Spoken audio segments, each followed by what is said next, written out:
नमस्कार, बहुत बहुत स्वागत है आप सबका कार्यक्रम तेजस्विनी में। आपके साथ मैं हूं ममता चोपड़ा।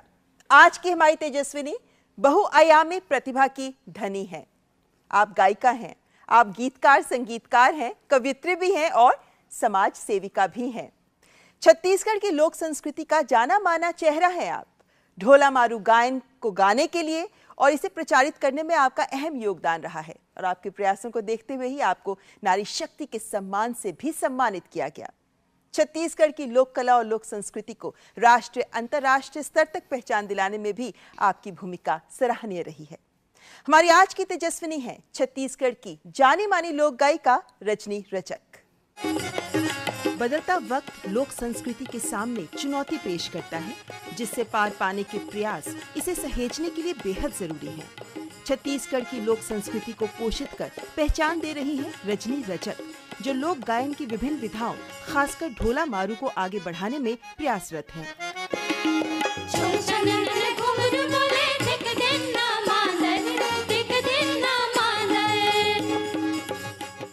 20 से ज्यादा छत्तीसगढ़ी लोक कलाओं में पारंगत रजनी रजक को बचपन से ही परिवार में पढ़ाई के साथ साथ गायन, नृत्य और अभिनय का माहौल मिला।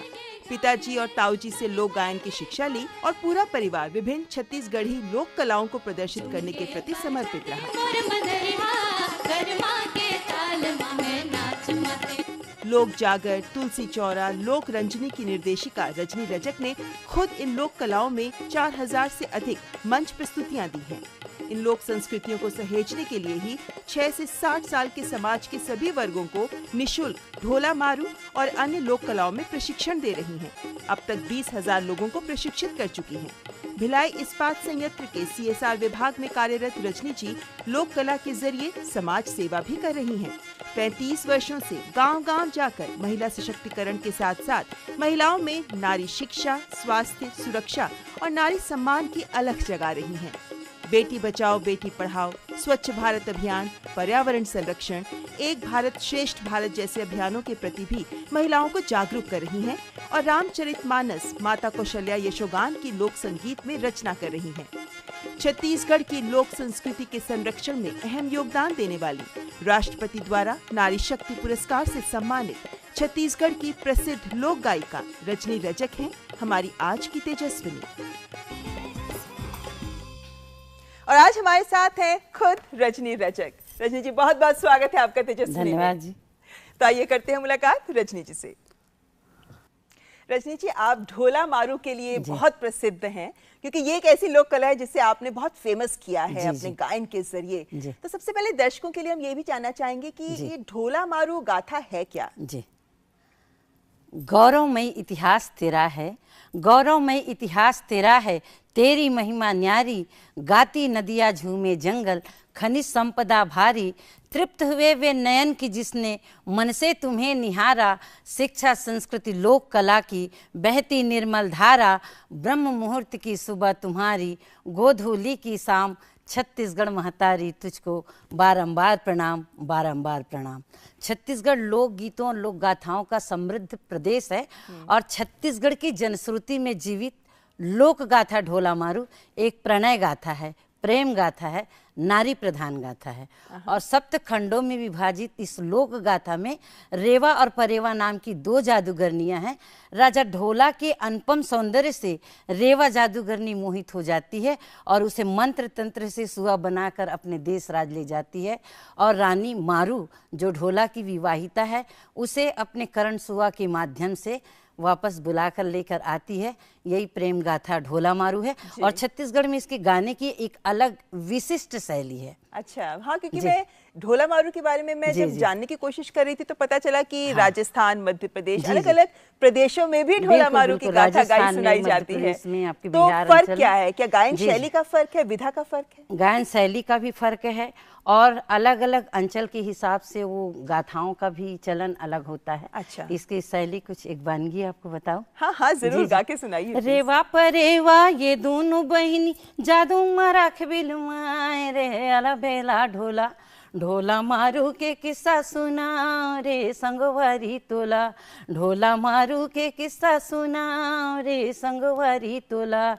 गड़पिंगे ला के रेवा परेवा पहिरे है जादू के माला, अला बेला ढोला, ढोला परे हवे ये खरपाला, अलबेला ढोला। क्या बात। और इसका एक प्रसंग है, मारू का प्रसंग, जो बहुत ही मीठा है, 7 खंडों में विभाजित है। तो अपन मयारो करण सुवाला भेजत है संदेश, रानी मारू करण सुवाले राजा ढोलावर ये संदेश पठोते। कही थे, साते जन्म के बंधना तोर संग बंधाय जोड़ी, कैसे तै मोला बिसराया रे हो, ये हो जोड़ी कैसे तै मोला भर माया रे हो। बहुत बढ़िया। वैसे आप इतना प्यारा गा रही हैं और लोक कला में बाकी इतनी मिठास होती है कि पूरा कार्यक्रम हम सिर्फ ढोला मारू गाने सुनने में ही लगा सकते हैं। क्या बात। लेकिन जी, हम जी। यहाँ पर आपके बारे में भी जानना चाहते हैं। बिल्कुल, बिल्कुल। आपने किससे सीखा ये ढोला मारू? जी, श्रद्धा भक्ति प्रेम के भाखा, सभ्यता संस्कृति के खान है, लांघन रह के पहुना खवाए, हमर छत्तीसगढ़ महान है। छत्तीसगढ़ के दुर्ग जिले में उतई गांव जो मेरा जन्मभूमि है, और घुक्सीडी जो मेरी धर्म भूमि है, और कर्म भूमि भिलाई इस्पात संयंत्र जहाँ मैं नौकरी करती हूँ। मेरे पिता श्री जी.पी. रजक जी भिलाई इस्पात संयंत्र में नौकरी करते थे, और मैं पिताजी से ही लोक कला और लोक गाथा की शिक्षा अपने ताऊ जो दोनों आँख से सूरदास थे उनसे सीखी हूँ मैं लोकगीतों की शिक्षा। बचपन से वैसे कला के प्रति रुझान रहा, चाहे सांस्कृतिक मंचों पे हो या छात्र जीवन में भी हो, या गांव के चौपाल में जब कभी गौरा जंवारा जस जंवारा इस तरह के आयोजन होते करते थे तो मैं अपने काकी मामी बहनों के साथ जाया करती थी, और मुझे बड़ा जुड़ाव। जी, आपने अभी एक बात कही कि आपके पिताजी से और बड़े पिताजी से आपने उनसे आपने ये शिक्षा दीक्षा ली। क्या इसका मतलब ये है कि आपको ये जो संगीत है ये विरासत में मिला परिवार से? तो परिवार में एक ये सभी पसंद करते थे गीत संगीत को? जी, सभी पसंद करते थे, और पूरा परिवार हमारा कलामय परिवार। अच्छा। भाई हरीश रजक और बहनें संगीत रजक, उपासना रजक, बड़ी दीदी मालती, सभी कलामय परिवार हैं। जी, क्या बात और है। लोक कला की शिक्षा परिवार में विरासत से मिली। साथ ही साथ 1983 में जब लोक कला मंच तुलसी चौरा का निर्माण हुआ, उसके पहले हम लोक कला की साधना सेवा अनेक सांस्कृतिक मंचों पे जा जाकर किया करते थे। अच्छा, पूरा परिवार पूरा परिवार। जी। अच्छा। जी, तो हमारी संस्था तुलसी चौरा, उसमें छत्तीसगढ़ के तमाम वरिष्ठ कलाकार, बड़े छोटे कलाकार सब दूर से आते थे, और लगातार 6 महीने 7 महीने तक की रिहर्सल होती थी। पढ़ने के लिए जगह नहीं मिलती थी, तो मैं गाय के कोठे में गौशाला में बैठकर लोकगीत मतलब पढ़ाई किया करती थी, और लोकगीत के प्रति मेरा रुझान रहा। लेकिन एक बात आपने शुरुआत में भी कही कि छत्तीसगढ़ में बहुत सारी विधाएं हैं। जी, लोक विधाएं बहुत सारी हैं और प्रचलित भी हैं। बिल्कुल बिल्कुल। तो फिर आपने ढोला मारू को ही क्यों चुना? हालांकि आप अन्य विधाओं में भी गाती हैं। जी, जरूर जरूर। छत्तीसगढ़ अंचल में जितनी अधिक धान की किस्में हैं, उससे भी कहीं अधिक किस्में लोक गीतों की, लोक गाथाओं का भंडार है। अच्छा। तो छत्तीसगढ़ की जो लोक कला है बहुत मिठास भरी है। जैसे हम सुआ गाते हैं ना, सेमी के मड़वा कुंदरवा के झूलिया, जही तरी गोरी कुटे धाने, ये दे धाने सुआरे मोर, जही तरी गोरी कुटे धाने। और छत्तीसगढ़ का गौरा तो बहुत ही मोहक है। उठो उठो बहिनी मोर अंगना बटोरो, अंगना बटोरो, चारे संगी आए खेल हार वो बहिनी, चारे संगी आए लेन हार वो बहिनी। छत्तीसगढ़ का जसगीत जैसे रन बान हो, तुम खेलो दुलरवा, रन बान हो, तुम खेलो दुलरवा, रन बान हो। सन 2000 में जैसे ही छत्तीसगढ़ राज्य का गठन हुआ तो मुझे लगा कि मैं छत्तीसगढ़ की लोकगीतों को गा रही हूँ और छत्तीसगढ़ में बहुत से वरिष्ठ कलाकार हैं जो लोकगीतों को लेकर चल रहे हैं, तो मेरी अपनी अलग पहचान बननी चाहिए। इसलिए मैंने लोक गाथा ढोला मारू को चुना। और जब मैं नाचा गम्मत देखने जाया करती थी तो नाचा गम्मत में संदेश देते हुए नाचा के जो कलाकार होते थे वो इस तरह का गाते थे, शिक्षा भी देते थे। दुए कम दुए दू दूनी चारे दूतिया छह तो आए रे अला बेला ढोला तोला काबर समझ नहीं आए रे अला बेला ढोला।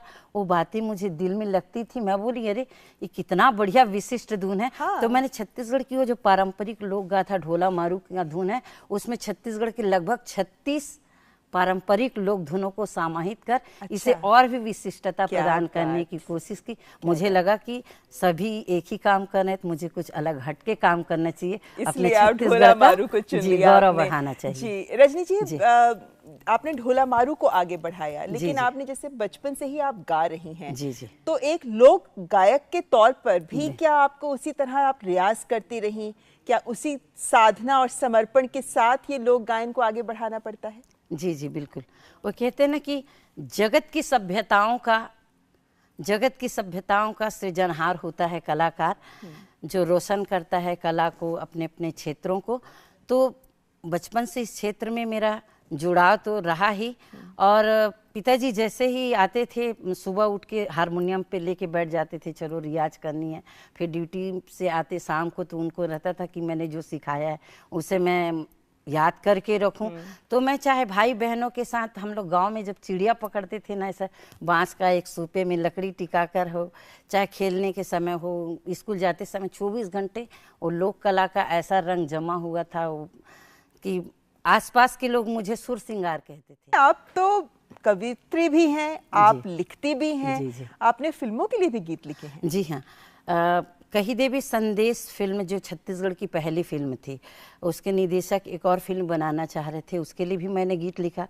पिताश्री जी.पी. रजक जी ने बंटवारा फिल्म जब बनी तो उसके लिए भी मैंने गीत लिखा, उसमें संगीत भी दिया और मेरी आवाज़ भी मैंने उसमें दी। और लेखन शैली, पिताजी संगीतकार के साथ गायक गीतकार भी रहे, और पंडित दानेश्वर शर्मा जी जो मेरे प्रेरणा स्रोत रहे, उनसे भी कुछ लिखने का मैंने सीखा। जैसे इस तरह से कुछ लिखती हूँ कि गंगा गीता गायत्री गौ चारों वेद समाने, ये हमार संस्कृति सभ्यता भारत के पहचाने। ये ला जानो तुम जी, ये ला मानो तुम जी, भारत के शाने ये हमर पहचाने। ये ला मानो तुम जी। और ममता जी, मैं चाहे लोकमंच का प्रोग्राम हो, समाज सेवा का प्रोग्राम हो, मानस मंच का प्रोग्राम हो, या मैं किसी भी जगह जाऊं, लोगों को, मुझे लगता है कि कलाकार जगत का संवाहक होता है। अपनी बात को केवल मनोरंजन ही नहीं है कला, हम संदेश भी दे सकते हैं। तो मैं भारत सरकार, केंद्र सरकार, राज्य सरकार की योजनाओं को भी अपने गीतों में ढालने की इस बात को मैं आगे बढ़ाना चाहूंगी और दर्शकों को ये बताना भी चाहेंगे कि समाज सेविका के तौर पर भी रजनी रजक जी की एक अपनी अलग पहचान है। एक संगीत साधना है, इतने समर्पण मांगती है रजनी जी कि आप उससे भी वक्त निकाल कर समाज सेवा भी करती हैं, वो भी गीतों के माध्यम से संदेश देती है। आप इतनी सारी योजनाओं के साथ जुड़ी हैं। आप अब गा के सुनाइए हमें कि कैसे आप अपने गायन में इन योजनाओं की जानकारी लेकर जनता को जागरूक करते हैं। ममता जी, मैंने स्वच्छता और पर्यावरण से लेकर नारी सशक्तिकरण, बेटी बचाओ बेटी पढ़ाओ, बहुत सारी योजनाएं जिन्हें मैंने अपने लोक कंठ के, अपने लोक जीवन के 5 मूल महामंत्र को लेकर चली थी। तो स्वच्छता के लिए गांव-गांव जाकर ये संदेश देना चाहती थी और देती रही मैं। स्वस्थ रहे बर शौचालय बनाओ, शौचालय बनाओ, शौचालय बनाओ, ओकर उपयोग करके रोग दूर भगाओ अपन गाँव वेला। और मैं गांव हो, ग्रामीण मंच हो या जहाँ कहीं भी हो, मैं ये संदेश भी देना चाहती हूँ लोगों को, बेटी ला बचाओ दीदी, बेटी ला पढ़ाओ, बेटी पढ़ी ही देसे गढ़ी ही, बेटी के मान बढ़ावो। जल जंगल औ जमीन जीव के आधारे, एकर रक्षा बिना संगी नहीं उधारे। दूध दही खाए खातिर पाला एक गैया, क्या बात है। माता पिता के सेवले बढ़ के सेवा नहीं भैया। बहुत बढ़िया, बहुत सारे संदेश आपने इतने गायन, खूबसूरत गायन के साथ आपने प्रस्तुत किए हैं। आई एम श्योर लोगों पर बहुत असर होता होगा जो लोग सुनते हैं, क्योंकि आजकल हम देखते हैं रजनी जी की जो संगीत है, संगीत के प्रति जो रुचि है, खास तौर पर चाहे हम लोक गीतों की बात करें, शास्त्रीय संगीत की बात करें, एक अलग दौर है आजकल का। युवाओं को एक अलग तरह का संगीत आजकल लुभाने लगा है। तो जब आप ये गायन प्रस्तुत करती हैं तो क्या प्रतिक्रिया होती है दर्शकों की और खासकर युवाओं की, वो कैसे सराहते हैं इसे? संगीत जीवन को सुकून देता है, चाहे वो गाने वाले को हो चाहे सुनने वालों को है। संगीत में सा को हटा दें तो गीत बनता है, गी को हटा दें तो संत हो जाता है, और ता को हटा दें तो संगीत के बिना सब कुछ व्यर्थ है। और लोक संगीत वो तो अंतस को भाता है। और जब मेरी प्रस्तुति होती है, चाहे वो ढोला मारू हो चाहे लोक मंच का हो, जनमानस मुझे बहुत आदर और सम्मान देती है। और कहते हैं ना कि अरे आगे रे आगे बाबू नवा रे जमाना, अरे आगे रे आगे बाबू नवा रे जमाना, और आजकल की टूरी टूरा गाथे फिल्मी गाना। आज चाहे जमाना कितना भी आधुनिक क्यों ना हो जाए, लेकिन हमारी आत्मा लोक कलाओं में माटी में जुड़ती है, गांव में बसती है। तो आज भी जब प्रोग्राम होता है तो दूर अंचल से लोग लोक कला को सुनने के लिए आते हैं। और लोक संगीत का ऐसा प्रभाव कि दूरदर्शन दिल्ली के माध्यम से तेजस्विनी के इस मंच पर आना, छत्तीसगढ़ शासन लोक कलाकारों को इतना अहमियत देती है। चाहे राजपथ पे चलना हो तो लोक कलाकारों को आमंत्रित किया जाता है। और आप भी विदेश भी अगर जाना, जी, विदेश भी जाना हो तो एक लोक कलाकार ही राजदूत बनकर जाता है। तो लोक संगीत के प्रति कोई गमक या महक कम नहीं हो सकती है, मैं ये महसूस करती हूँ। और महक को कम ना हो इसके लिए हम कलाकारों को भी और कोशिश करनी है। नई पीढ़ी को हमें अपनी जो धरोहर है उसे सौंपनी है। तो आप कैसे इसको सौंप रही हैं, क्योंकि आप कैसे प्रशिक्षित कर रही हैं युवाओं को? मैं श्रमिक क्षेत्रों में जाकर, गांव-गांव में जाकर, विगत 1983 से छत्तीसगढ़ी लोक कला मंच तुलसी चौरा का निर्माण हुआ, उसके माध्यम से आम जनमानस को लोकगीत गाकर तो मैं दे ही रही थी संदेश। लेकिन अभी वर्तमान में जब से छत्तीसगढ़ राज्य का गठन हुआ तो सांस्कृतिक पहल लोक जगार के माध्यम से मैं प्रतिवर्ष साल में 2 बार लोक कला निःशुल्क प्रशिक्षण शिविर लगाती हूँ, जिसमें 7 साल से लेके 60 साल तक के महिलाएं हैं, बच्चे हैं, युवाएं हैं, वहाँ आकर प्रशिक्षण लेती हैं। और साथ साथ समाज सेवा का काम करने के लिए भी मेरी बहुत सारी संस्थाएं हैं। महिलाओं का एक ग्रुप है, उनको लेकर भी लोकगीतों के साथ साथ भी, जैसे गोबर के दिए बनाना और गोबर की खाद और बहुत सारी योजनाएं हैं, उनको लेकर भी चलती हूँ, लोकगीतों का प्रशिक्षण देती हूँ। और लगभग 20,000 से अधिक लोक कलाकारों को मैंने पैदा किया है, उनको प्रशिक्षित किया है। इस बात की मुझे खुशी है। छत्तीसगढ़ में जब सुआ महोत्सव का गोल्डन ऑफ वर्ल्ड रिकॉर्ड का प्रोग्राम हुआ, उसमें लगभग 20,000 से भी अधिक महिलाओं को सुआ, जो छत्तीसगढ़ की आत्मा है, नारी प्रतिष्ठा का एक बहुत ही मोहक गीत संगीत है, उसको प्रशिक्षित किया है। और तमाम विधाओं को ये करती हूँ।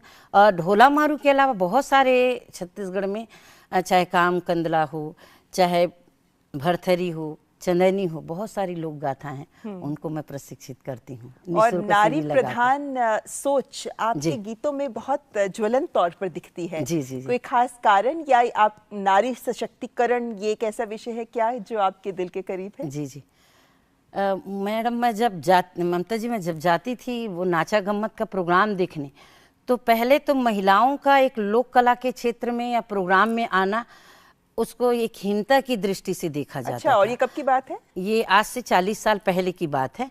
आज वो स्थिति नहीं रही। आज तो हर घर में कलाकार है और कलाकारों का एक सम्मान की दृष्टि से देखा जाता है। जब लोक संगीत का जब मंच तैयार हुआ तो देवार जाति की जो बहनें हैं वे उन्हें सरस्वती का वरदान हुआ रहता है। वो जब लोकगीतों की महक को बिखेरने के लिए लोक मंचों को सहयोग किया करती थी। और देवार जनजाति के लोग जब आते थे ना, लनवो दाई ठुमहा खुची पसिया ऐसे कहते, देवार जब रुंजू बजाकर गाते थे तो मन को भाता था।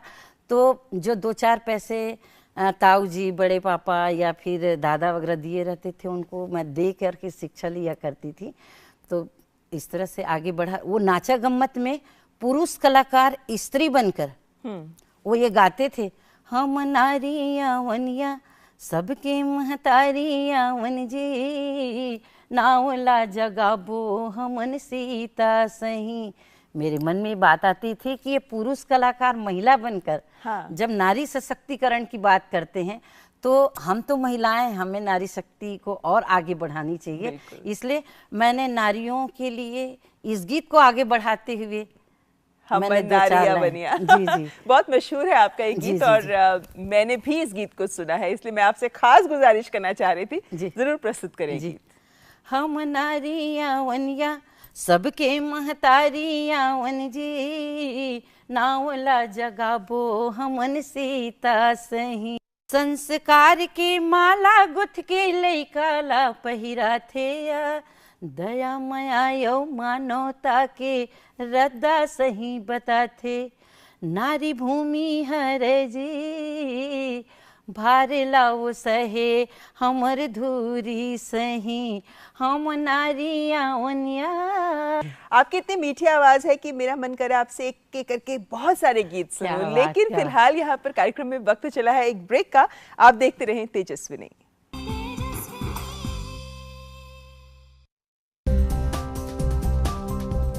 भीम ऐप का प्रयोग करके हम अपने नगद लेन देन को बहुत ही आसान बना सकते हैं। भीम ऐप के जरिए broadband, cable TV, DTH, electricity bill payment आसानी से किए जा सकते हैं। साथ ही गैस बिल का भुगतान या हेल्थ इंश्योरेंस भी किया जा सकता है। भीम ऐप से आप लैंडलाइन पोस्टपेड, जीवन बीमा, लोन पेमेंट, मोबाइल पोस्टपेड का पेमेंट भी कर सकते हैं। आपको किसी से पैसा मंगाना हो या किसी को भेजना हो तो वो भी आसानी से किया जा सकता है। तो देर किस बात की, अपने मोबाइल पे भीम ऐप डाउनलोड कीजिए और अपने नगद लेन देन की प्रक्रिया को आसान बनाइए।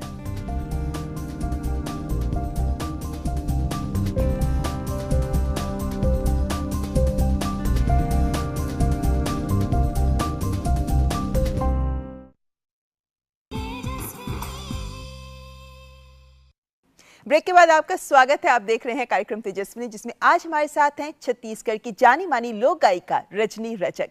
रजनी जी, आप गायन और समाज सेवा के साथ साथ एक और अहम काम कर रही हैं। आपने मुझे आप रामचरितमानस ऐसे ग्रंथों को भी आप छत्तीसगढ़ के लोकगीतों में समाहित करने का प्रयास कर रही हैं। जी कहाँ तक पहुंचा है ये काम और कैसे मन में सोच आई कि ये रचना तैयार करनी चाहिए? जी ममता जी, मुझे ये लगा कि कोशिश कर हल निकलेगा, आज नहीं तो कल निकलेगा। अर्जुन की तीर साथ मरुस्थल में भी गंगा जल निकलेगा, मरुस्थल में भी गंगा जल निकलेगा। छत्तीसगढ़ की बहुत विधाओं में जैसे हम कहते हैं ना कि जब पांडव की वाणी पंडवानी हो सकती है तो राम की कहानी, तुलसी की वाणी रामायणी क्यों नहीं। मुझे सादर आमंत्रण आया मेरे श्रद्धेय गुरुदेव निरंजन जी का कि बेटा तुम्हें रामनवमी के पर्व पर आकर एक भजन प्रस्तुत करनी है। तो मुझे लगा मैं जब रामनवमी के पर्व पर जा रही हूँ, जब स्वतः मुझ में लिखने की एक क्षमता है, तो मैं क्यों ना राम की कहानी को छत्तीसगढ़ी लोकगीतों में पिरोकर रामायणी की प्रस्तुति दूँ। तो मैंने राम जन्म से लेकर अयोध्या वापसी तक रामायण को, रामचरितमानस के उस प्रसंग को मैंने लोकगीतों में उसे ढाला हुआ है, जिसे मैंने रामायणी का नाम दिया। छत्तीसगढ़ को हम जानते हैं कि माता कौशल्या की भूमि माना जाती है। जी उनके यशोगान पर भी आप काम कर रहे हैं। बिल्कुल बिल्कुल। मैं गौरवान्वित होती हूँ कि मैं छत्तीसगढ़ की बेटी हूँ, और उस छत्तीसगढ़ की बेटी जहाँ श्री रामचंद्र जी की माता माँ कौशल्या ने जन्म लिया, और मैं उस छत्तीसगढ़ की बेटी हूँ जहाँ नारी प्रतिष्ठा के लिए तीजा पर्व मनाने की परंपरा है। और छत्तीसगढ़ में मेनी माता और केवटीन बिलासा जैसे वीरांगनाएं भी हुई हैं, तो मुझे बड़ा गर्व होता है। छत्तीसगढ़ की बेटी माँ कौशल्या है जी, राम की महतारी। छत्तीसगढ़ के बेटी माँ कौशल्या है जी, राम की महतारी। राजा दशरथ की पटरानी है रे, ओ तो भानुमंत के ये बेटी ये दे बेटी राम जहरी। ओ तो भानुमंत के ये बेटी ये दे बेटी राम जहरी। जी यहाँ पे आपसे कुछ छोटे छोटे सवाल पूछूंगी, जरूर, उनके जवाब जरूर, आपसे जरूर, लेते जरूर। हैं। जी, जी। आप खुद इतनी मशहूर लोक गायिका हैं, आपके पसंदीदा गायक कौन है? लता मंगेशकर जी। क्या बात, जी, जी, जी। सबके दिल के करीब है जी, वो जी। तो। वो कौन सा था पहला गीत जो आपने सीखा और गाया? मेरा राजगीत, जो छत्तीसगढ़ का राजगीत बना। अरुपा पैरी के धार महानदी है अपार, इंदिरावती हा पखारे तोरे पैया, महू पावे परो तोरे भुइया। बहुत बढ़िया। जय हो छत्तीसगढ़ मैया। और कितनी बड़ी थी आप जब आपने इतना खूबसूरत गीत सीखा? मैं मात्र 10-12 वर्ष की रही होंगी। अच्छा। जी जी। जो बहुत पिताजी। खूब। अगर आपको, क्योंकि आपने बहुत मुकाम हासिल किए हैं अपने इस संगीतमय सफर में, किसी एक को धन्यवाद करना हो तो किसे कहेंगी? मैं ईश्वर को धन्यवाद करना चाहूंगी। जी जी। एक ऐसी इच्छा जिसे पूरा करना भी बाकी है? लोक कला की यात्रा को और आगे बढ़ाऊं। जी। लोक गीत की ऐसी क्या खास विशेषता है जो आपके दिल को बहुत भाती है? लोकगीत बहुत मधुर, मीठापन और अंतस में समा जाता है, उसमें बहुत ही अपनापन है। अच्छा, और आपके संगीत सफर में कोई एक ऐसा पड़ाव जो बहुत मुश्किल हो? मुश्किल का दौर बहुत से आए, लेकिन वो पल बहुत मुश्किल था जब मेरी बिटिया संस्कृति का जन्म हुआ। तो मुझे लगा कि माँ के रूप में उसका पालन पोषण करूं या लोक कला, फिर दोनों ही आगे क्षेत्र को आगे बढ़ाया है मैंने। जी जी जी। अच्छा, आपका सबसे पसंदीदा गीत कौन सा है? कभी कभी मेरे दिल में ख्याल आता है कि जैसे तुझको बनाया गया है मेरे लिए, विशेष आपके लिए। बहुत बहुत शुक्रिया। अगर आप गायिका ना होती रजनी जी, तो फिर आप क्या होती? मैं समाज सेविका होती। अच्छा, तो आज तो आप दोनों काम कर रही हैं जो दिल के आपके करीब हैं। जी जी। आप महिलाओं को इतना जागरूक करने का प्रयास करती हैं, उनके सशक्तिकरण के लिए इतना कुछ कर रही हैं। कार्यक्रम के अंत में महिलाओं को एक संदेश देना चाहेंगी? जरूर जरूर। मैं कहूँगी कि हर अवसर एक चुनौती है, इसको तुम स्वीकार करो। क्या कमी रह गई देखो और सुधार करो, बिना कुछ किए जय जयकार नहीं होती, और हिम्मत करने वालों की कभी हार नहीं होती।